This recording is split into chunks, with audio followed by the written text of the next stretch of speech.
Assalamualaikum warahmatullahi wabarakatuh. Perkenalkan, nama saya Aprilita dari kelas 11 MIPA 5 absen 8.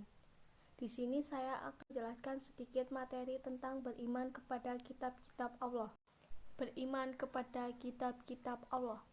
Pengertian iman kepada kitab-kitab Allah. Menurut bahasa, iman adalah percaya atau membenarkan. Menurut istilah, iman adalah kepercayaan yang diyakini kebenarannya dalam hati, diucapkan dengan lisan, dan diamalkan dengan perbuatan.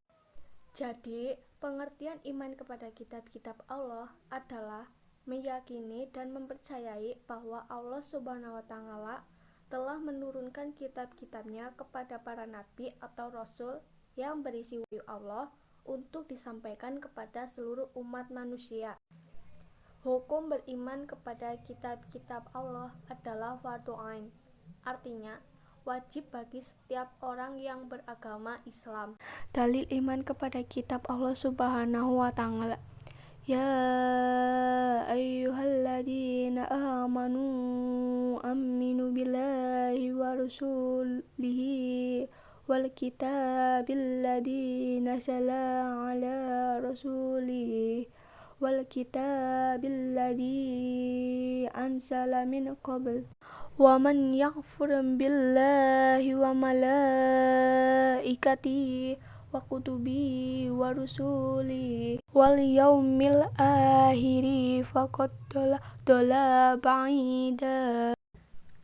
Artinya, wahai orang-orang yang beriman, tetaplah beriman kepada Allah Subhanahu wa Ta'ala dan Rasulnya, dan kepada kitab yang Allah Subhanahu wa Ta'ala turunkan kepada Rasulnya, serta kitab yang Allah Subhanahu wa Ta'ala turunkan sebelumnya.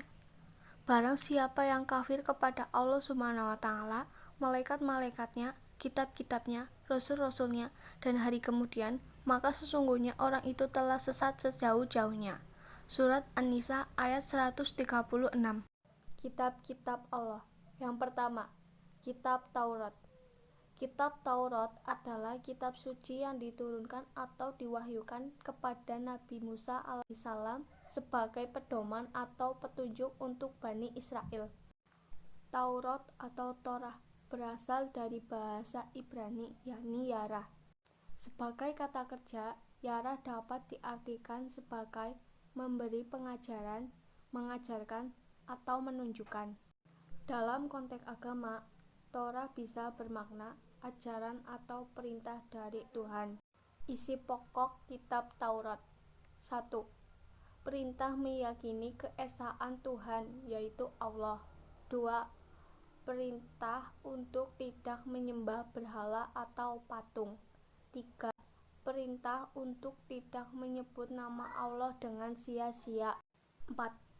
Perintah untuk mensucikan hari Sabtu dari kegiatan duniawi dan mengisi dengan aktivitas amal ibadah.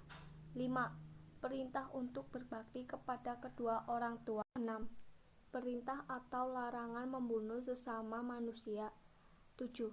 Perintah atau larangan berbuat zina. 8. Perintah atau larangan mencuri. 9. Perintah atau larangan menjadi saksi palsu. 10. Perintah atau larangan mengambil hak orang lain. Yang kedua, kitab Zabur. Kitab Zabur adalah kitab suci yang diturunkan untuk kaum Bani Israel melalui Nabi Daud alaihissalam. Dalam bahasa Ibrani, Zabur disebut dengan Mizmar, yaitu nyanyian rohani yang dianggap suci. Isi pokok kitab Zabur. 1. Nyanyian kebaktian untuk memuji Tuhan. 2. Nyanyian perorangan sebagai ucapan syukur kepada Tuhan. 3. Ratapan-ratapan jamaah. 4. Ratapan dan doa individu. 5. Nyanyian untuk raja. Yang ketiga, kitab Injil. Kitab Injil adalah kitab suci yang diwahyukan untuk Nabi Isa alaihissalam sebagai petunjuk dan cahaya penerang bagi umat manusia. Isi pokok kitab Injil adalah berupa ajakan kepada kaum Nabi Isa alaihissalam agar dalam berkehidupan menjauhi sikap takus dan tamak terhadap keduniawian. Yang keempat atau yang terakhir, Kitab Al-Quran. Kitab Al-Quran diturunkan Allah kepada Nabi Muhammad SAW melalui malaikat Jibril secara berangsur-angsur, tepatnya selama 22 tahun, 2 bulan, 22 hari. Al-Quran terdiri atas 30 juz, 114 surat, 6.236 ayat, 74.437 kalimat, 325.345 huruf. Kandungan atau isi Al-Quran: 1. Akidah, 2. Ibadah, 3. Akhlakul karimah, 4. Tarik, 5. Muamalah. Fungsi iman kepada kitab-kitab Allah: 1.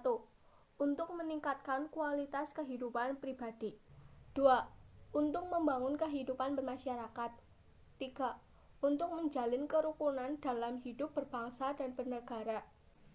Sekian, terima kasih. Wassalamualaikum warahmatullahi wabarakatuh.